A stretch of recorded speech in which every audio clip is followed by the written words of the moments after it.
Okay, whew. All right. All right. Hey, what are you doing? What? Nothing. Well, I was just reading.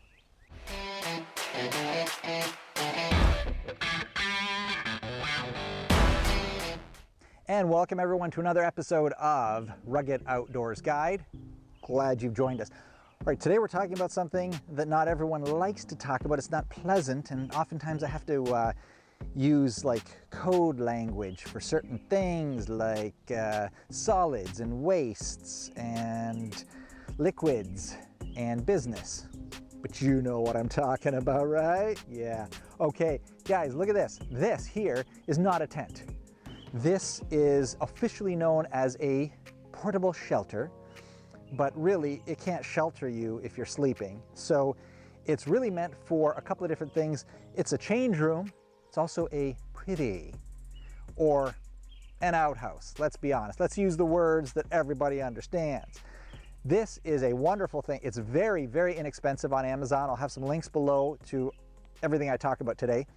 And you can get some really expensive ones and really nice ones that are built like a really, really well-made tent. I'm not sure that's necessary. I've used this one for years. I've had it in relatively strong wind, but it is pegged down to the ground, and you can set it up and take it down in seconds. All right, this is one of these things that where you kind of throw it up in the air and it just opens. And if you don't know what I'm talking about, hey, we've got some videos that talk about our pop-up tents. You can check those out too. But this is really, really convenient, and you can use it as a change room, but we have a special use for it today. Look what I have. Down there, I have a very, very special little tub, and that's what we're going to talk about today, all right? Yes, this is my special little tub. It is my friend. Don't want to hold it too close to me because my special little friend is something that you kind of maybe think it is. And it is yes, it is, I'll just say it, okay? It's a portable toilet. Let's take a look at what we've got going on in here. Don't worry, it's not gross yet. Okay, the top slides on and off. Does not snap or screw. Keep that in mind. Right here, we have something that looks like a hat, but it's actually a toilet paper roll holder, all right? Thank you. That's what it does right there. Good. Now, here is where we really get to doing our business. We all know what this is, right? It's your friend and mine. Now, you just need to know that this is about as big as it looks. It's not that big. Depending on the type of person you are and your anatomical condition, it may or may not suit your purposes. But you know what? It's better than nothing. And like anything that you use when you're camping, it's a little bit pared down. Your trailer isn't like your house either, right? So, hey. All right, guys. What I'm going to do is I'm going to show you exactly what to do with this on a regular basis when you set up camp and then right until you leave. Okay, so what we're going to do is talk about exactly what you do when you get to camp. First thing you do is set that thing up, right? Next thing you do, take this. This is inside, so you can pull this out. Well, actually, you know what? It's probably just as good an idea to leave that right there. And then, guys, there is something that you can buy along with this whole system from Reliance. Whether it's on Amazon or at your local retailer, you're going to see something sort of like this.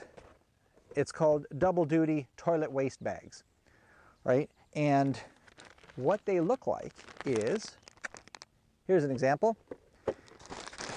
And it's sort of this space age looking reflective, crazy silver stuff.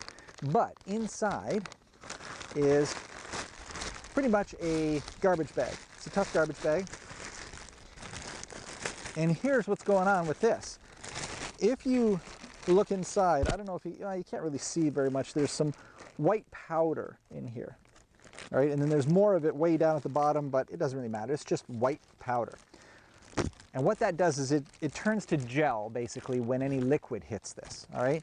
And so I can tell you from experience that it doesn't really work very well. So it's nice to have, I guess, a little bit of it there, but don't worry too much about it. I'll tell you what to do for an effective treatment of what's going to go in there. Okay, so here's what we do. We take this, we put it in to the pail, and it might help to take this out and just kind of do this. Wrap it around the edge, okay? Back in.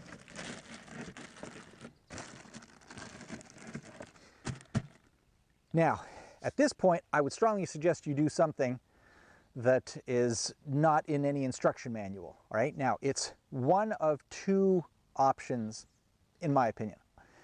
Now, what I do with my family, when we use this, we usually go for just a couple of days, all right? I've got younger kids, so we don't go for a week or anything like that. So during the course of a couple of days, I don't feel like using some sort of a chemical is going to destroy my environment when I dispose of this.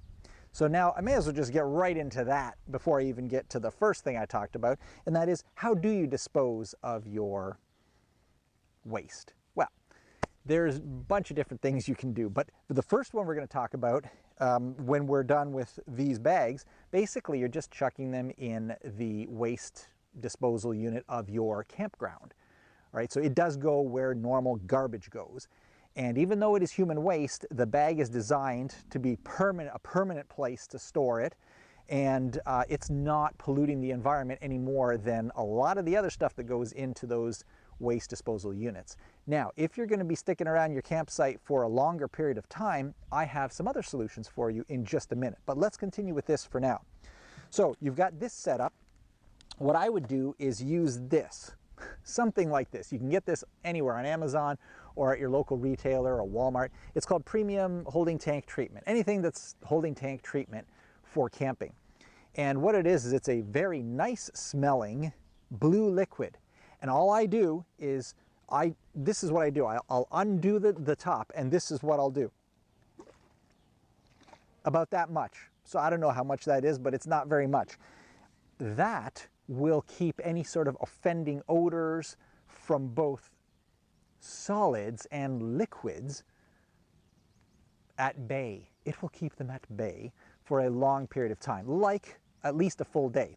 Depends on how many people are using this, but I can tell you that these double-duty bags are probably good for about 5 transactions. I don't know. It sounds kind of. Let me just do the deposits. No, not deposits. 5 uses. 5 uses. That's about what they're good for. My family and I can use this for a full day, and we're good. Okay, so there is, however, another method that you can use that will probably be quite a bit more environmentally friendly. If you're sensitive to that issue, that's fine. I get it, okay? And so here's what I would suggest. Instead of using this bag, let's just take this out. Oh, by the way, let me just show you how to finish this whole process here. So you're done your business, you pull this bag out, you just curl the top over like this. If you can, depending on how much room you have in there, so just be careful, you don't want anything to accidentally,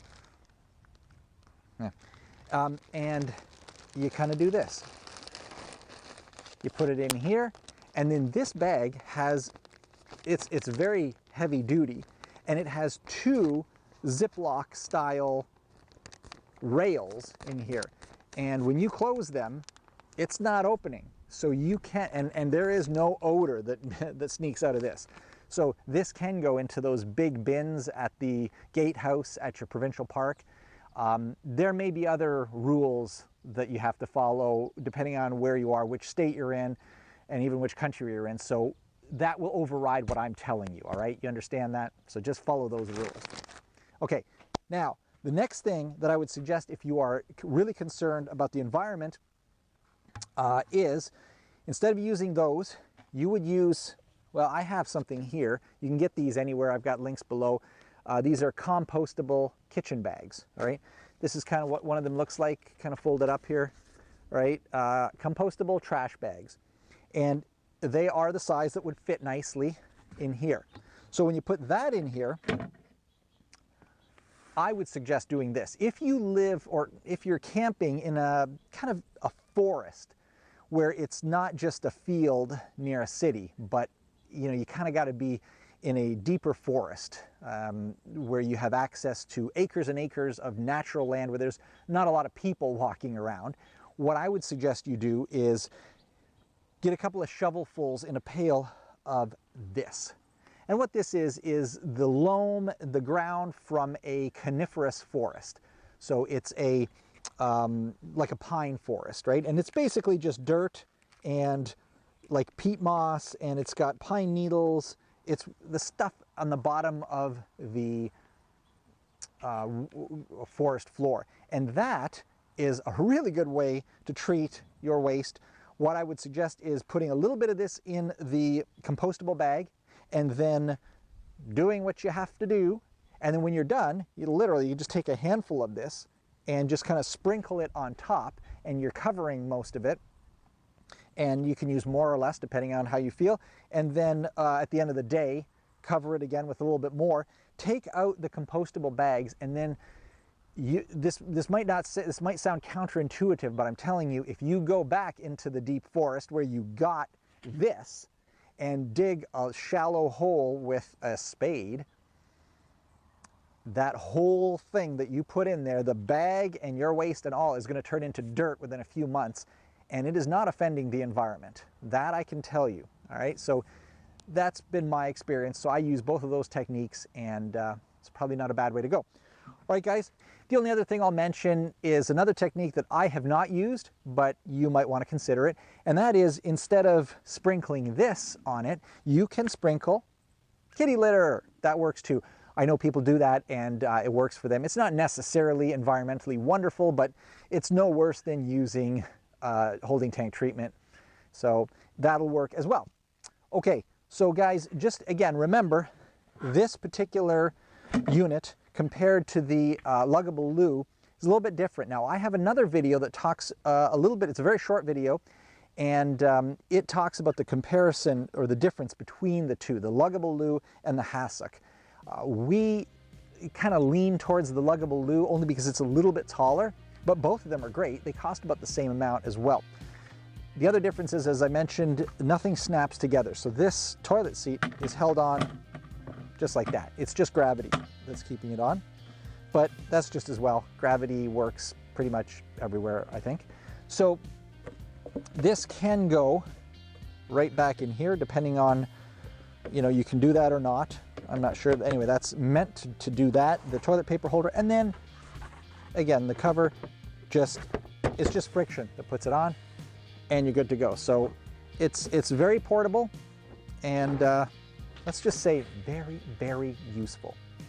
All right, guys, I appreciate you sticking around with me this long, and hopefully you have gained some useful knowledge in this very important area of your camping life.